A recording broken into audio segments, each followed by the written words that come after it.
नमस्कार, मैं हूं मनीषा गुप्ता। कमोडिटी कॉल में आपका स्वागत है। अगर आपने एग्री या नॉन एग्री कमोडिटीज में कोई ट्रेड लिया है या फिर किसी कमोडिटीज में फिजिकल पोजीशन लेना चाहते हैं, आप नए निवेशक या किसान या फिर ट्रेडर हैं, कमोडिटी मार्केट्स में सीएनबीसी आवाज के साथ बनाइए स्ट्रैटेजी। आप हमें व्हाट्सएप कर सकते हैं। हमारा नंबर है 7045220000। आप हमें इस नंबर पर सवाल भेज सकते हैं। आपके सवालों पर हमारे एनालिस्ट आपको सटीक सलाह देंगे। आपका पसंदीदा show commodity call Facebook, Twitter पर भी लाइव है। आप हमें सोशल मीडिया प्लेटफॉर्म पर भी अपने सवाल भेज सकते हैं। चलिए शो की शुरुआत करते हैं और सबसे पहले देखते हैं इस वक्त की हेडलाइंस। घरेलू बाजार में सोना 50,000 के नीचे फिसला। कॉमेक्स पे भाव 16 महीने के निचले स्तर पर। डॉलर में मजबूती और यूएस फेड की सख्ती से बना दबाव। चांदी में करीबन 3% की गिरावट। अमेरिका में इन्वेंट्री बढ़ने और कमजोर डिमांड से ठंडा पड़ा कच्चा तेल। ब्रेंट में 5% की गिरावट। यूएस फेड की बैठक से पहले निवेशकों ने काटी पोजीशंस। नेचुरल गैस पर भी बड़ा दबाव। कल की जोरदार तेजी के बाद बेस मेटल्स की चमक भी हुई फीकी। कॉपर और जिंक में करीब 2% की गिरावट। एल्यूमिनियम और निकल पर भी दबाव। यूएस फेड की बैठक पर बाजार की नजर। और मजबूत एक्सपोर्ट और घरेलू डिमांड से मसालों में तेजी जारी। लगातार बारिश से मंडियों में माल नहीं पहुंचने से भी कीमतों को सपोर्ट। एक महीने में जीरा और धनिया करीब 15% उछले। 10 से 12 लाख टन अतिरिक्त चीनी का एक्सपोर्ट हो सकता है। सरकार दे सकती है मंजूरी। सूत्रों के हवाले से खबर। चीनी मिलों की अपील पर सरकार कर रही है विचार। मई में सरकार ने लगाया था एक्सपोर्ट पर रिस्ट्रिक्शन। हमारे साथ हमारे मेहमान जुड़ चुके हैं। मोतीलाल ओसवाल के नवनीत दमानी और आईएफएल सिक्योरिटीज के अनुज गुप्ता। आप दोनों का कार्यक्रम में स्वागत है। नवनीत, एक और मुश्किल भरा दिन, क्योंकि इस यूरोपियन सेंट्रल बैंक की मीटिंग है आज और बाजार कितनी दर बढ़ सकती है उसके ऊपर अंदाजा लगा रहा है। और उस मीटिंग से पहले एक सेल ऑफ जैसा माहौल हमने बाजार में लौटता हुआ देखा है।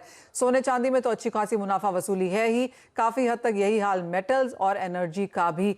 कहाँ देखते हैं आप एक बेहतरीन ट्रेडिंग स्ट्रैटेजी?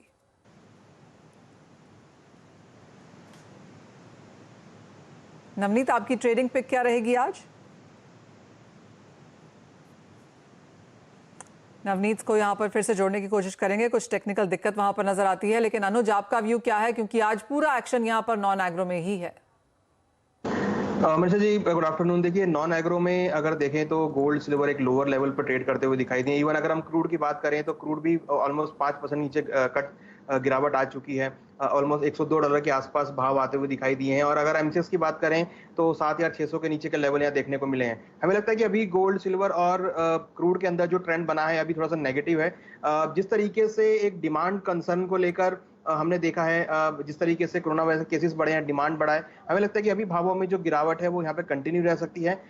और साथ में इंटरेस्ट रेट को लेकर जो देखने को मिल रही है अटकलें, उसकी वजह से हमने कहीं ना कहीं सभी कमोडिटी मार्केट में गिरावट देखी है। हमें लगता है कि अभी इवनिंग सेशन में जो ट्रेंड है वो थोड़ा सा नेगेटिव ही रह सकता है। गोल्ड और सिल्वर के अंदर हमें अगेन गिरावट देखने को मिल सकती है। हमारा एक्सपेक्टेशन है कि गोल्ड नीचे करीबन 1675 से लेकर $1660 तक के लेवल इंटरनेशनल मार्केट में और एमसीएक्स में करीबन 49,500 तक के लेवल को आने वाले 1 या 2 दिनों में दिखा सकता है। वहीं सिल्वर की अगर बात करें तो सिल्वर के अंदर भी एक्सपेक्टेशन है कि भावों में जो गिरावट है वो कंटिन्यू रह सकती है और भाव एक बार 54,000 के नीचे भी जा सकते हैं। और $18 जो एक अहम सपोर्ट है उसको मार्केट ब्रीच करता हुआ देखने को मिल सकता है। तो गोल्ड सिल्वर में और इवन क्रूड के अंदर भी हमें लगता है कि भाव एक बार $100 के नीचे आ सकते हैं और नीचे करीबन 7,000 के लेवल को एमसीएक्स में टच कर सकते हैं। तो गोल्ड सिल्वर क्रूड हमें लगता है कि एक नेगेटिव टेरिटरी में आने वाले दिनों में और इवनिंग सेशन में ट्रेड हो सकते हैं। राइट, यानी कि बिकवाली के साथ ही आज यहाँ पर इवनिंग सेशन में यहाँ पर ट्रेड करने की राय है। नवनीत, आपकी टॉप पिक्स क्या रहेंगी और आप ओवरऑल बाजार ईसीबी की मीटिंग से पहले कैसे देखते हैं? मनीषा जी, मैं काफी हद तक सहमत हूँ जो अनुज कह रहे हैं और मुझे लगता है कि थोड़ा नरमी का माहौल ऑलरेडी डेवलप हो चुका है और काफी सेलिंग गहरा चुकी है। अब यहाँ से ईसीबी 50 बेसिस पॉइंट बढ़ाती है या 25 बेसिस पॉइंट बढ़ाती है, उसके ऊपर थोड़ा सा असमंजस है और मुझे लगता है कि 50 basis point hike largely market में डिस्काउंटेड है। थोड़ी कमेंट्री यहाँ वहाँ हो सकती है, उसके ऊपर थोड़ा बहुत वोलेटिलिटी देखने मिल सकता है, बट लार्जली क्रूड एक नेगेटिव जोन में फिर से नजर आ रहा है। ऑप्शन एक्सपायरी हो गई कल कॉमेक्स पे और उसके बाद यहाँ पे $100 फिर से तोड़ के सस्टेन होता हुआ नजर आ रहा है। तो सेलिंग और गहरा सकती है और 70-100 तक के विस्तार हमको आने वाले दिनों में देखने मिल सकते हैं। साथ ही साथ गोल्ड और सिल्वर दोनों ने क्रिटिकल सपोर्ट जोन ब्रीच किए हैं और टेक्निकल पैरामीटर ये इंडिकेट कर रहे हैं कि करीब करीब 1 से 1.5% की मंदी दोनों में और आ सकती है। तो बायस शॉर्ट टर्म के लिए नेगेटिव है। ओके, तो आज का दिन तो यहाँ पर डेफिनेटली बिकवाली की तरफ ही है और रिकॉर्ड महंगाई के बीच दुनिया भर के केंद्रीय बैंकों की तरफ से लगातार हो रहे रेट हाइक से सोने चांदी में अच्छी खासी गिरावट हमने आज यहाँ पर गहराते हुए देखी है। घरेलू बाजार में जैसे हमारे दोनों ही एक्सपर्ट्स ने कहा कि 50,000 के नीचे के स्तर तो है ही और यहाँ से भी आप बिकवाली करके ही काम कर सकते हैं। और बातचीत करते हैं, हमारे साथ India Boolean and jewellers association के डायरेक्टर सुरेंद्र मेहता आप जुड़े हैं। सुरेंद्र जी नमस्कार। बिकवाली यहाँ पर पिछले 2 दिन से हम लगातार देख रहे हैं और आज ईसीबी से पहले तो एक टोटल सेल ऑफ यहाँ पर बाजार में बनता हुआ नजर आया है। सोने में जो ये 50,000 के नीचे के स्तर हैं, आप कैसे इन्हें बनता हुआ देखते हैं? क्या खरीदारी यहाँ पर ग्राउंड लेवल पे बनती हुई नजर आई है? क्योंकि 50,000 के नीचे के स्तर काफी माउथ वाटरिंग लगते होंगे खरीदारों को लॉन्ग टर्म इन्वेस्टमेंट के लिहाज से। हाँ बिल्कुल मनीषा जी, आपकी बात बिल्कुल सही है, लेकिन सरप्राइजिंगली मार्केट में अभी भी किसी भी प्रकार की जो एक ग्राहकी 50,000 के नीचे गोल्ड जाने के बाद दिखनी चाहिए वो नहीं दिख रही है। शायद लोग और इंतजार कर रहे हैं या शायद लोग जिस प्रकार की अनसर्टेनिटी पूरे मार्केट में बनी हुई है तो लोग अपना पैसा बचा के रखना चाहते हैं। मुझे लगता है कि 1673 एक मेजर सपोर्ट लेवल रहेगा गोल्ड के लिए और यदि 1673 को गोल्ड ये तोड़ता है तो शायद ये फिसल कर $1,580 तक भी जा सकता है। हमें पूरे ज्वेलरी मार्केट को ये उम्मीद है कि कहीं ना कहीं मार्केट के प्राइसेस सेटल हो जाएं, बिकॉज गिरते हुए मार्केट में कस्टमर डेफिनेटली वो वेट करता है कि हम और मार्केट गिरेगा और भाव इसमें गिरेंगे, उसके बाद ही हम ग्राहकी करेंगे। और फिलहाल ऐसा कोई फेस्टिवल सीजन नहीं है, ऐसा कोई कारण नहीं है कि मार्केट के अंदर ग्राहकी बढ़े, क्योंकि जो फेस्टिवल सीजन की शुरुआत होगी वो लगभग सितंबर के बाद ही होने वाली है। ये भी एक वजह है कि यहाँ पे मार्केट में बिल्कुल ग्राहकी नहीं। सुरेंद्र जी, अगर आप 1580 तक के भी लेवल्स यहाँ पर बनता हुआ देखते हैं तो भारतीय बाजारों के लिए उसके क्या मायने होंगे? 1600 यदि 1673 मतलब 49,300 के लेवल यदि गोल्ड तोड़ता है तो हमें 46,900 तक के लेवल दिख सकते हैं। और यदि गोल्ड में इस प्रकार की स्थिति उत्पन्न होती है तो चांदी यदि $18 तोड़ती है तो शायद $16.5 तक चांदी दिख सकती है। मतलब चांदी इनिशियली 53,500 यदि ब्रेक करती है तो चांदी में हम 50,500 के भी भाव, 50,400 तक भी हम चांदी को जाता हुआ देख सकते हैं। लेकिन ग्राहकी बढ़ना सबसे इंपॉर्टेंट है, क्योंकि लोग इस बात का, ज्वेलर्स जो हैं वो इसका बेसब्री से इंतजार कर रहे हैं कि बाजार में ग्राहकी बढ़े, लेकिन फिलहाल ऐसा कुछ नजर नहीं आ रहा। सुरेंद्र जी, जैसे आपने कहा कि गिरते बाजार में खरीदार यहाँ पर कम ही देखने को मिलते हैं, लेकिन एक और चीज जो हम यहाँ पर बेहतरीन तरीके से समझते हैं कि यहाँ पर बॉटम पकड़ना काफी मुश्किल भी रहता है। तो अगर कोई लॉन्ग टर्म इन्वेस्टर्स हैं जो इंतजार कर रहे हैं सोना चांदी खरीदने का, या किसी की अगर शादी है नवंबर दिसंबर में इस साल के अंत तक, क्या ये स्तर उनके लिए अच्छे हैं या फिर आप सलाह यही देंगे कि अभी थोड़ा और रुका जा सकता है? नहीं, बिल्कुल ये स्तर उनके लिए बहुत ही अच्छे हैं और अजय आपने बिल्कुल सही बात की कि गिरते हुए स्तर को, लोएस्ट बॉटम को पकड़ना बहुत ही मुश्किल होता है। ये स्तर बहुत अच्छे हैं और आप सोने चांदी में कभी भी ट्रेड करेंगे तो आपको एक 10% का मार्जिन बना के रखिए कि 10% आपने जो भी प्राइस में गोल्ड लिया है उससे नीचे 10% जा ही सकता है। और नहीं तो अगर आपको नवंबर दिसंबर तक बाय करना है तो आप एक एसआईपी बनाइए। यदि आपको 200 ग्राम बाय करना है तो आप हर महीने 50-50 ग्राम बाय करके चलिए। तो यदि आप इस प्रकार की स्ट्रेटेजी बनाते हैं तो आपके लिए एक एवरेज प्राइस बनता है जो आपको फॉलिंग मार्केट या राइजिंग मार्केट दोनों में फायदेमंद होता है। Point taken. सुरेंद्र जी, बहुत शुक्रिया साथ जोड़ने के लिए और वो पूरी एडवाइस भी देने के लिए। तो अगर आप इंट्राडे मार्केट में या फिर 1-2 दिन के हिसाब से कारोबार कर रहे हैं तो बेच के कारोबार करिए, लेकिन अगर आप एक इन्वेस्टर हैं, निवेशक हैं, खरीदना चाहते हैं सोना इस साल के अंत तक, या आपकी कोई पोजीशंस बनाना चाहते हैं तो ये स्तर भी यहाँ पर एसआईपी के तौर पर या फ्रेगमेंटेड बाइंग के लिए काफी बेहतरीन है। आगे बढ़ते हैं और बात अब यहाँ पर चीनी की कर लेते हैं, जहां पर शुगर एक्सपोर्ट को लेकर एक्सक्लूसिव खबर आ रही है। सूत्रों से मिली जानकारी के मुताबिक सरकार जल्द 10 से 12 लाख टन अतिरिक्त चीनी एक्सपोर्ट को मंजूरी दे सकती है। चीनी की कीमतों में बढ़ोतरी को देखते हुए सरकार ने मई में चीनी एक्सपोर्ट पर रोक लगाई थी, प्रतिबंध लगाया गया था। लेकिन इस बड़ी खबर पर बात करने के लिए हमारे साथ इस्मा के प्रेसिडेंट आदित्य झुनझुनवाला जुड़े हैं। आदित्य नमस्कार, शुक्रिया आपके समय के लिए। आप कैसे देखते हैं, क्योंकि ये बातें तो कुछ समय से अब चल रही हैं कि सरकार यहाँ पर अतिरिक्त एक्सपोर्ट के लिए हामी भर सकती है, लेकिन अब ये बातें उस लेवल तक आ गई हैं कि बाजार को लगता है कि बहुत जल्दी इसका नोटिफिकेशन भी शायद देखने को मिल पाएगा। आप ठीक कह रही हैं मनीषा। आपने अगर पहले भी मैंने इंटरव्यू में आपके यहाँ बताया था कि हम लोग सरकार से रिक्वेस्ट कर रहे हैं कि जो एक सडनली ब्रेक लग गया था एक्सपोर्ट पे, उसकी वजह से हम लोग को कम से कम 10-12 लाख टन चीनी एडिशनल चाहिए, जिसकी वजह से जो हमारी रॉ शुगर है, जो शुगर हमारी पोर्ट पे है और जिनके हमारे कॉन्ट्रैक्ट्स हो चुके हैं, कम से कम हम उनको फुलफिलमेंट कर सकें। हमने सरकार से रिक्वेस्ट करी थी और हमको जल्द उम्मीद है कि सरकार इस पे उचित निर्णय लेगी। आदित्य, इंटरनेशनल मार्केट्स में हमने देखा है कि चीनी के भाव थोड़े से यहाँ पर कमजोर हुए हैं, लेकिन रुपए में जिस तरह का डेप्रिसिएशन है वो शायद यहाँ पर सपोर्टिव है। कितने समय में आपको लगता है कि ये एक्सपोर्ट की मंजूरी हम आता हुआ देखेंगे?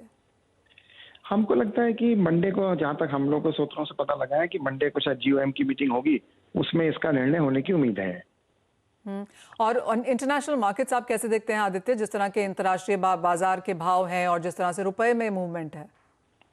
जो हम लोग इसका देख रहे हैं, ये हमारे पुराने कॉन्ट्रैक्ट्स हैं जो हमने ऑलरेडी कॉन्ट्रैक्ट्स कर रखे हैं। तो इसका आज के समय पे हमारे इंटरनेशनल मार्केट से और डॉलर से उसका कोई एडवांटेज इंडस्ट्री को नहीं होगा, लेकिन कम से कम हमारे जितने पुराने कॉन्ट्रैक्ट्स हैं वो हम लोग उसको अपने समय से पूरा कर सकेंगे। और अगर जैसे सरकार की सोच थी कि चीनी के दाम बढ़ सकते हैं एक्सपोर्ट से, अगर आपने देखा हो तो आज चीनी के दाम पिछले वर्ष के मुकाबले में भी कम है। आज हमारा 100 लाख टन एक्सपोर्ट के बाद और हमने 34 लाख टन से जो हमने कन्वर्ट किए शुगर को एथनॉल में, उसके बाद भी हमारे शुगर के प्राइसेस लास्ट ईयर के मुकाबले में कम है और हमारे कॉस्ट ऑफ प्रोडक्शन से कम है।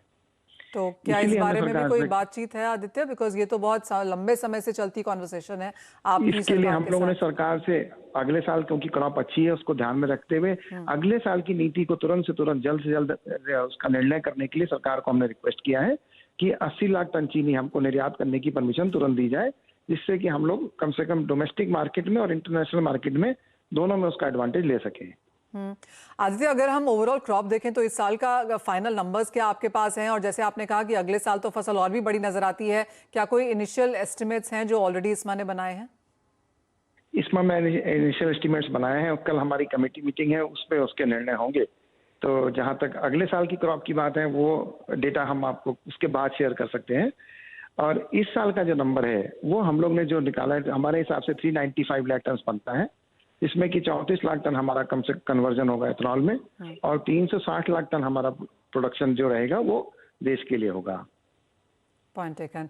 आदित्य, बहुत शुक्रिया साथ जुड़ने के लिए। और ऑफ कोर्स कल जो आप यहाँ पर नंबर जारी करेंगे उस पर तो हमारी नजर रहेगी ही, लेकिन जैसे आदित्य ने कहा भी कि मंडे को ग्रुप ऑफ मिनिस्टर्स की मीटिंग है, तो वहां से शायद कोई फैसला निकल के आ भी सकता है। वो समय है जब अपने दर्शकों को अपने साथ हम यहाँ पर जोड़ते हैं और सबसे पहले यूपी से शशांक हमारे साथ फोन लाइन पर मौजूद हैं।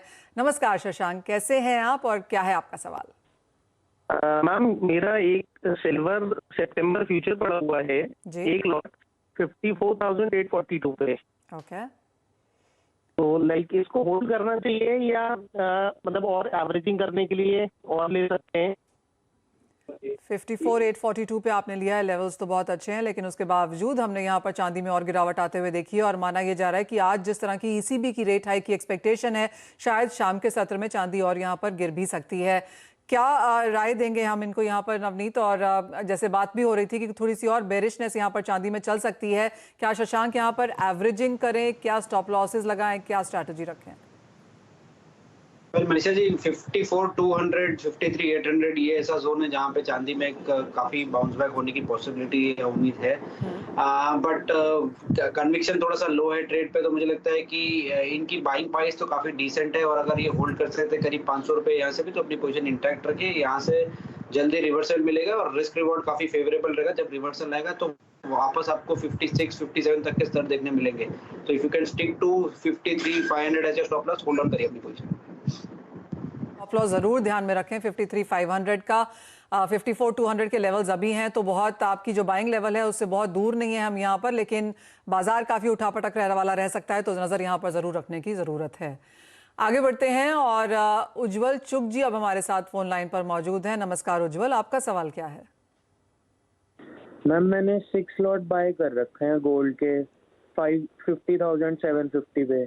ये है अगस्त का कर रखा है मैंने बाय, तो इसे होल्ड करूं या फिर सेल कर दूं? ऑलराइट, यहाँ पर भी हमने आज मुनाफा वसूली थोड़ी गहराती हुई देखी है।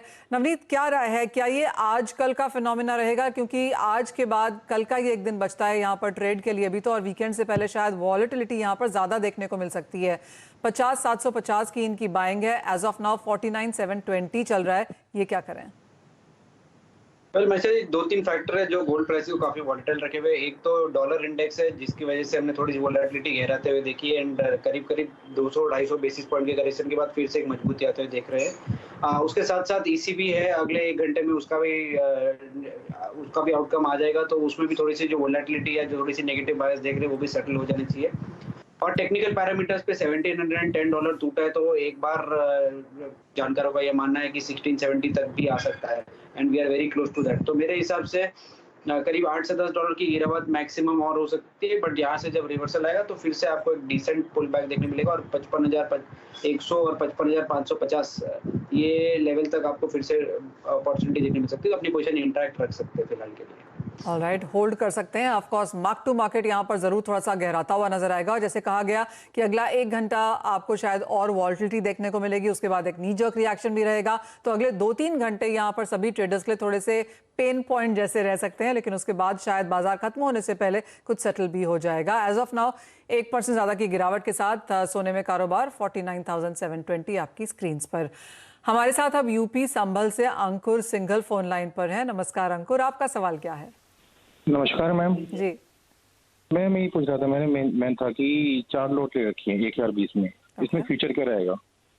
अनुज मेंथा में 1020 की यहाँ पर खरीदारी है और क्लियरली हमने थोड़ी सी गिरावट यहाँ पर भावों में फिर से लौटते हुए देखी थी। आगे जाके क्या आउटलुक देखते हैं आप? जी पिछले 3-4 दिनों में इसमें एक रिकवरी देखने को मिली है। नीचे में 990 को टेस्ट करने के बाद अब भाव करीबन 1009 के आसपास आते हुए दिखाई दिए हैं। मुझे लगता है कि इनके लेवल के आसपास ही है, तो उनको होल्ड करना चाहिए। एक बार हमें लगता है कि ऊपर में भाव 130-135 तक आते हैं, 1030-1035 तक, तो वहाँ पे प्रॉफिट बुक कर सकते हैं। जिस तरीके से हमने 3-4 दिनों में एक रिकवरी आते हुए देखी है कंसोलिडेशन के बाद, तो ये लगता है कि एक आने वाले दिनों में 20 से 25 रुपए की तेजी और यहाँ पर आ सकती है। तो 1030 और 1035 के आसपास ये प्रॉफिट बुक कर सकते हैं और ओवरऑल पोजीशन में ये करीबन 985 का स्टॉप लॉस लगा के होल्ड कर सकते हैं। ऑलराइट, मोमेंटम में यहाँ पर आपके लिए स्ट्रैटेजीज हैं। आज क्लियरली 1% की गिरावट, लेकिन उसके बावजूद भी 1000 रुपए का लेवल यहाँ पर होल्ड कर रहा है। आगे बढ़ेंगे, जलंधर से ललित जी हमारे साथ फोन लाइन पर है। नमस्कार ललित जी, आपका सवाल क्या है? Good evening ma'am. Good evening ma'am, मैंने चांदी हार्ड में ली हुई है 2 किलो जी, 66,000 के रेट पे। ओके। तो मेरे को इसका फ्यूचर जानना था कि ये अगर इस भाव में आए तो इसको काट दूं कि फ्यूचर में होल्ड करके रखूं। मेरा medium to short term target है 2-3 साल का।